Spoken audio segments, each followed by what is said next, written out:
bonjour, je m'appelle François Villeroy de Galhau et je suis gouverneur de la Banque de France. Alors vous vous demandez peut-être ce que la Banque de France fait à Big. Ce concentré d'énergie, je dois dire, très impressionnant. Et l'image spontanée que vous avez de nous n'est peut-être pas celle de la conquête, qui est le thème de cette année. Et c'est vrai, les conquérants, c'est vous, les entrepreneurs. Je pourrais cependant vous dire que notre fondateur, c'est un conquérant sans égal, c'est en 1800 un certain Napoléon Bonaparte. Mais je préfère simplement vous raconter comment nous, à la Banque de France, nous accompagnons les entrepreneurs dans les batailles que vous avez à mener face à la crise. Alors, comme le dit très bien Nicolas Dufourcq, on conquiert d'abord ce qui est inconnu. Et souvenez-vous, le lundi 16 mars 2020, au moment du premier confinement, nous avons tous dû plonger dans l'inconnu. Je pense qu'aucun dirigeant d'entreprise n'aurait imaginé faire face à un arrêt complet de son activité. Aucun responsable public ne pouvait concevoir cette spirale infernale face à laquelle nous nous trouvions, une crise sanitaire qui entraînait une crise économique et qui menaçait d'entraîner une crise financière. Je pense que chacun de vous, chacun de nous, se souvient presque heure par heure de ce qu'il a fait cette fameuse semaine-là. Pour nous, la Banque de France, ça voulait dire agir vite et fort pour arrêter la crise financière et pour mettre en place un pont de financement massif des entreprises, aussi bien les PME jusqu'aux grandes entreprises, et les États.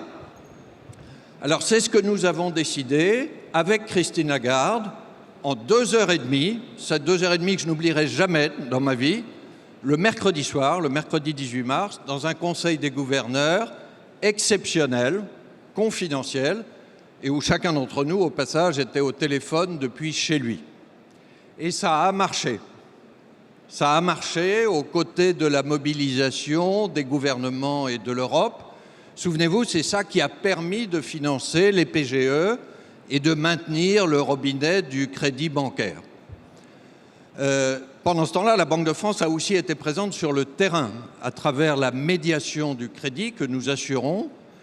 Nous avons traité en 2020 14 000 dossiers. C'est 14 fois plus que dans une année normale. Donc là, on a dû faire face vraiment à une vague. Et il y a eu des belles histoires dans cette vague. Je vous en raconte une qui m'a frappé. C'est une start-up parisienne qui s'appelle Kairos, qui est spécialisée dans les images satellitaires pour le secteur de l'énergie. Elle est venue nous voir en septembre 2020 et elle avait besoin d'un PGE qu'elle avait du mal à obtenir. On a pu arranger ça, 1,8 million de PGE. Et puis la situation s'est améliorée. Et Kairos vient de faire une levée de fonds de 25 millions d'euros et se développe bien. Au passage, nous développons beaucoup notre activité d'appui aux startups. Nous en cotions un peu moins de 600 en 2018 et nous en cotons plus de 2000 en 2020. Mais il n'y a pas que des startups parmi les entreprises et nous avons la chance d'avoir dans chaque département, certains d'entre vous en sont sans doute membres, je les remercie, des conseils avec une douzaine de patrons de PME et d'ETI. Et moi, j'ai eu la joie d'accueillir une centaine d'entre eux, nos conseillers, jeudi dernier à Paris. Je peux vous dire qu'on a eu un dialogue extrêmement actif. Alors, qu'est-ce que vous nous dites? D'abord, évidemment, et c'est une bonne nouvelle, nous sortons de la crise aujourd'hui. Et je vous dis notre conviction, ma conviction, il n'y aura pas de tsunami global, de mur de faillite comme on le craignait. Mais pour autant, les entrepreneurs nous disent que pour repartir en conquête, ils doivent arriver à dépasser deux obstacles.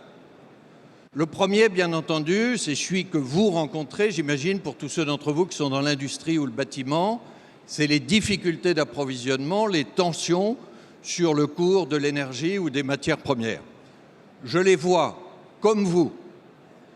Mais je peux vous donner une perspective, parce que nous regardons l'histoire économique longue. Ces tensions sur l'approvisionnement, elles sont habituelles dans les périodes de reprise, elles finissent toujours par se dissiper. Alors c'est plus fort et plus long cette fois-ci, parce que la reprise est plus forte. Mais l'inflation devrait globalement redescendre sous les 2% d'ici un an. Et puis l'autre difficulté, c'est les difficultés de recrutement.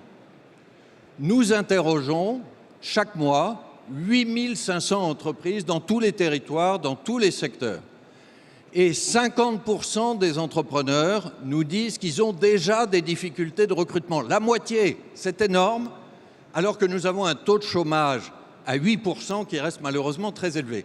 C'est un paradoxe socialement inacceptable et c'est le frein numéro 1 à votre développement et à la croissance française. Un frein, souvenez-vous, que vous aviez déjà, que d'autres économies avaient déjà avant la crise Covid. Et comme c'est le frein numéro 1, ça doit être l'impératif numéro 1 des réformes, à mon sens, pour accroître l'offre de travail qui est disponible pour les entreprises. Alors ça veut dire quoi? Ça veut dire plus de formation et d'apprentissage pour les jeunes, ça veut dire plus d'emploi des seniors, et ça veut dire un travail qui est rendu plus incitatif. Voilà, nous allons essayer d'aider pour tout ça. Et moi, je voudrais vous dire de façon générale que la Banque de France veut aider au maximum à vos côtés face à ces obstacles.